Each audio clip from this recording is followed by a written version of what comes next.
Bonjour et bienvenue. Aujourd'hui, on va s'attaquer à un sujet qui est très honnêtement une question de vie ou de mort pour une start-up, le prévisionnel financier. C'est l'un des outils les plus importants et on va voir ensemble comment le maîtriser. Et pour bien comprendre l'enjeu, commençons par ce chiffre, cette citation de Bpifrance. C'est assez direct, non? La plupart des boîtes qui ferment la première année, c'est à cause de problèmes de cash, de trésorerie. C'est donc bien une question de survie.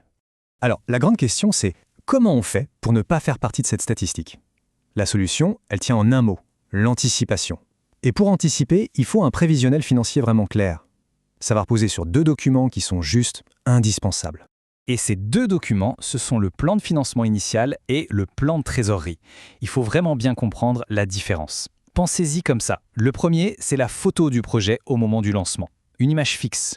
Le deuxième, le plan de trésorerie, c'est le film de la première année. C'est dynamique, ça bouge tout le temps. L'un, c'est le plan de l'architecte, l'autre, c'est le carnet de bord du pilote. Allez, rentrons dans le vif du sujet avec le premier, le plan de financement initial. C'est assez simple en fait. C'est un tableau qui répond à deux questions toutes bêtes mais cruciales. De quoi j'ai besoin pour lancer la machine et où est-ce que je vais trouver l'argent pour payer tout ça? Ok, une fois qu'on a défini le point de départ avec le plan de financement, il faut piloter le voyage. Et c'est là qu'intervient le plan de trésorerie. Lui, il va suivre le nerf de la guerre, le cash mois après mois. L'objectif, c'est de s'assurer qu'on ne tombe jamais en panne sèche. Bon, voyons maintenant comment on construit ces fameuses fondations. Pour le plan de financement initial, tout, absolument tout repose sur un seul et unique principe, l'équilibre. La première étape, c'est de lister tous les besoins. Et là, il faut être hyper méticuleux. On liste chaque dépense à faire avant même d'avoir le premier client. Ça va être le matériel, les ordinateurs, les frais pour créer la société, et on n'oublie surtout pas le fameux BFR, le besoin en fonds de roulement. En gros, c'est le cash qu'il faut prévoir pour couvrir les dépenses en attendant que les clients payent. Ensuite, étape 2, on liste les ressources. En gros, en face de la colonne des besoins, on met la colonne de l'argent disponible. L'idée, c'est de montrer ligne par ligne comment chaque dépense va être financée. On a bien sûr son propre argent, mais il y a aussi la love money de la famille, les prêts bancaires, les prêts d'honneur. On voit qu'il y a pas mal d'options. Et là, on arrive à la règle d'or, le truc non négociable. Le total de la colonne besoin doit être exactement égal au total de la colonne ressources, au centime près. C'est ça la preuve par A plus B que le projet est viable sur le papier, dès le jour zéro. Voilà, les fondations sont posées, le bateau est prêt à partir.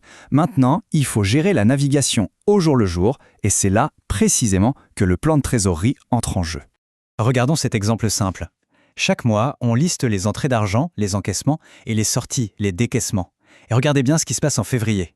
Le solde du mois est négatif, moins 1 000 €. Ça veut dire qu'on a plus d'argent qui est sorti qu'il n'en est rentré. Le voir venir des mois à l'avance, c'est ça qui change tout. C'est cette anticipation qui peut littéralement sauver une boîte.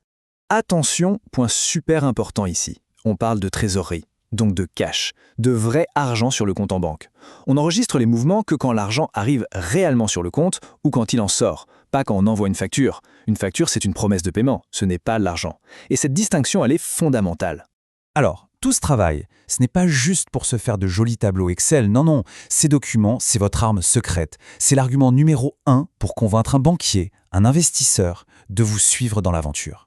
Et pour avoir une idée de la puissance de la chose, regardez ce chiffre, 9,5. C'est ce qu'on appelle l'effet de levier.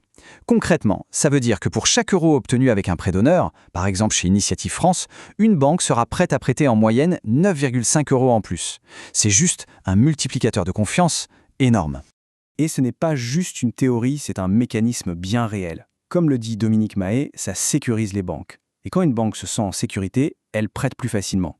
Un bon prévisionnel, ça ne fait pas que rassurer, ça débloque des financements. C'est aussi simple que ça. Donc, pour résumer, le plan d'action est très clair. D'abord, on bâtit son plan de financement initial bien équilibré. Ensuite, on détaille le plan de trésorerie sur les 12 premiers mois. Et enfin, on se sert de ces deux outils pour aller chercher les financements dont on a besoin. C'est un chemin en 3 étapes, simple et logique. On termine donc avec cette question, qui est peut-être la plus importante. Est-ce que ce prévisionnel, c'est juste une case à cocher, une formalité un peu pénible, ou est-ce que c'est la boussole qui va vraiment guider chaque décision et mener le projet vers la réussite? La réponse, je crois, est assez évidente.